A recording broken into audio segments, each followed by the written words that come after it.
Ram trucks, built to serve. Welcome back. Let's talk about this marquee matchup from last night. Lakers, Bucks, LeBron, Giannis, chance to make an early season statement for one of these two, and that statement was, LeBron is still the man. 34 points and the win. Lakers back in the top spot out west. Hey, Brandon, was last night more about the Lakers win or the Bucks loss? Whew.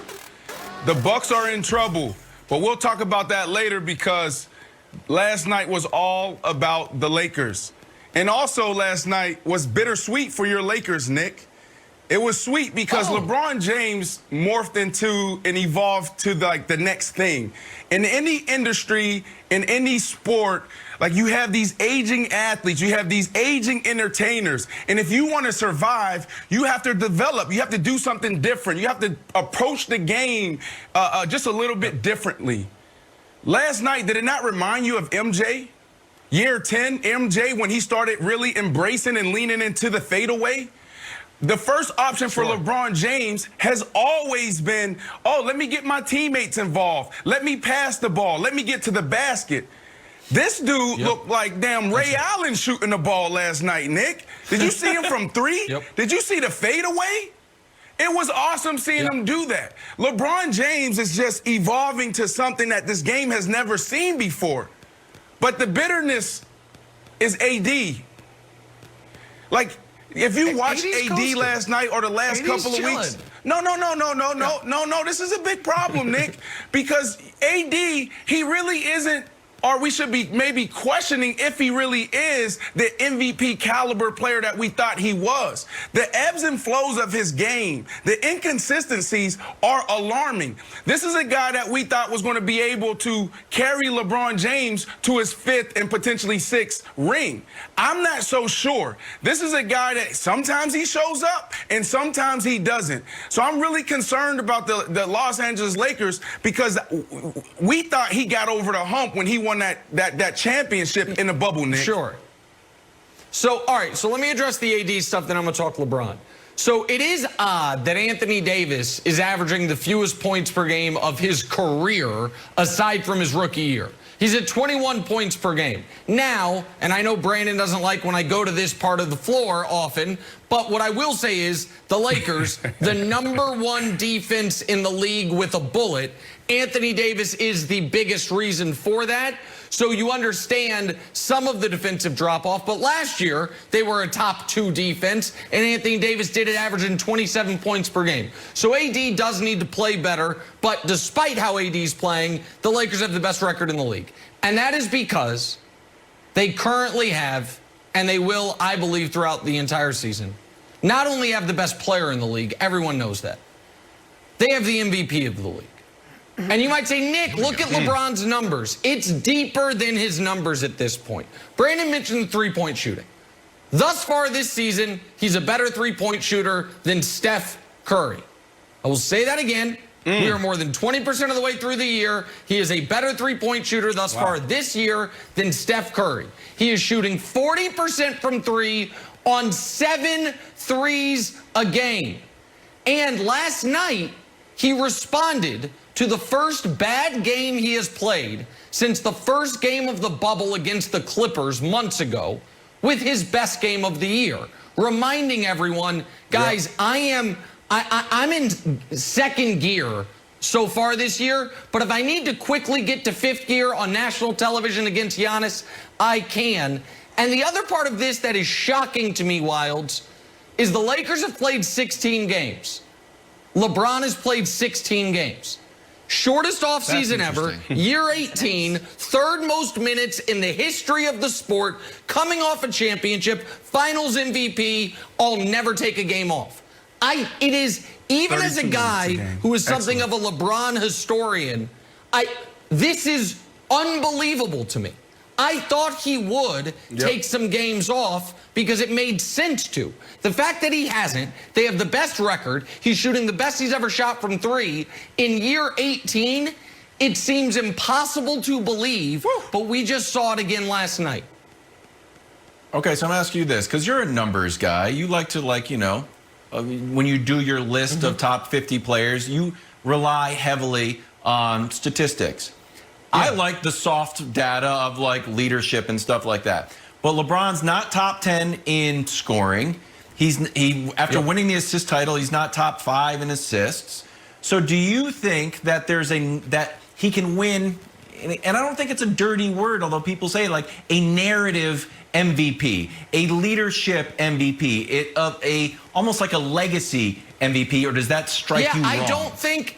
Well, legacy MVP I wouldn't like. It should be about what you do this season. We should treat each year as a vacuum. The only way I can ever accept a legacy MVP if it's like what happened with Kobe, where it's like, wait, this guy's never won an MVP? That's ridiculous. We got to make sure he wins it. But that's not the situation LeBron's in.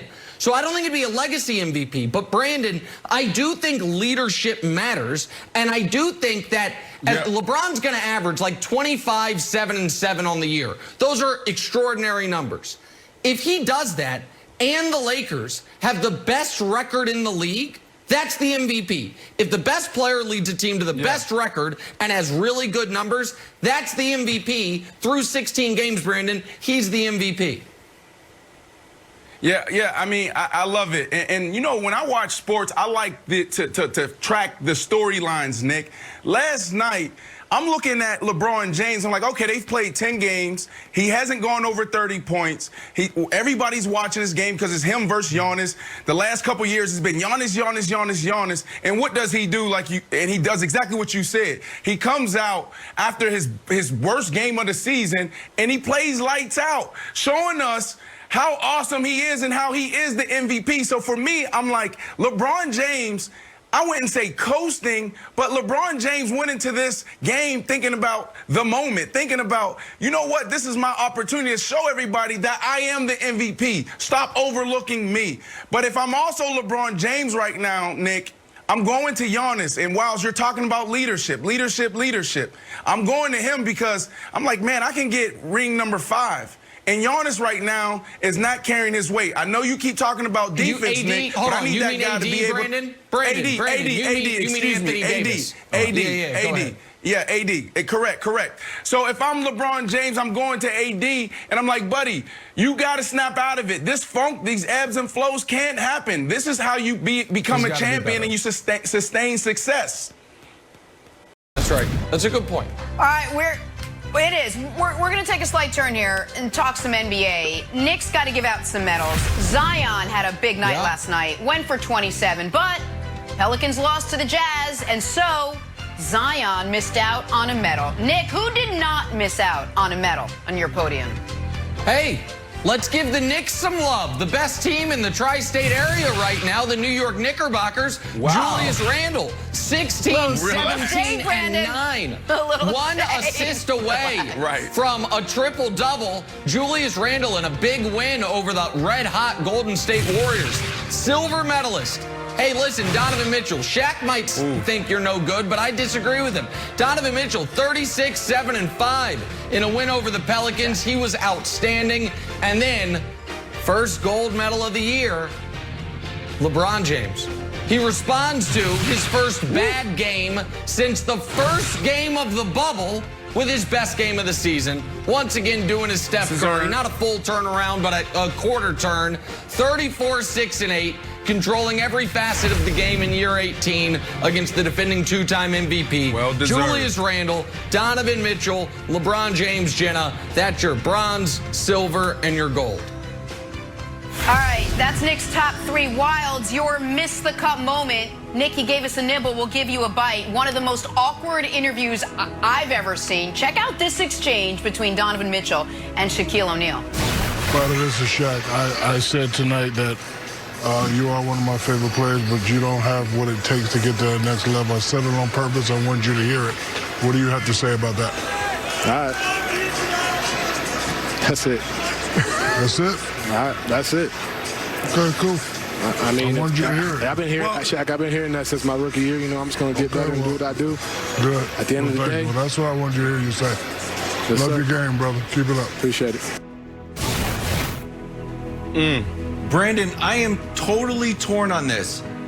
One part of me thinks that it's totally cringeworthy and inappropriate, and then I'll have a sip of coffee, and say, you know what? He's right. Why aren't we talking about Donovan Mitchell should be a guy who wins an MVP, can be a guy who carries a team to the finals? So I'm totally confused, and you can push me over the edge either way on whether this was good motivation or just kind of petty and weird. This was a miss here by Shaq, Wilds. I think when you make that move from ball player to full-time analyst, the toughest thing to do is how you talk about other players. And what you saw here was Shaq embracing being a player and Shaq trying to hold him accountable or to challenge him. He should have picked up the phone and had this conversation with Donovan Mitchell. Look at Donovan Mitchell's response to that. That was the most humblest response I've ever seen. He's looking up like, Shaq, I look up to you. You're an idol to me. It's like he absolutely crushed the guy. The guy probably had tears in his eyes when he was walking in the locker room. Shaq shouldn't have done this on air, but what he was also doing was saying, like, I'm challenging you when I'm not talking to you. I just want you to know that. So when I see you, you're not like, man, Shaq, why do you always talk behind my back? I think this was a miss by Shaquille O'Neal, and this is a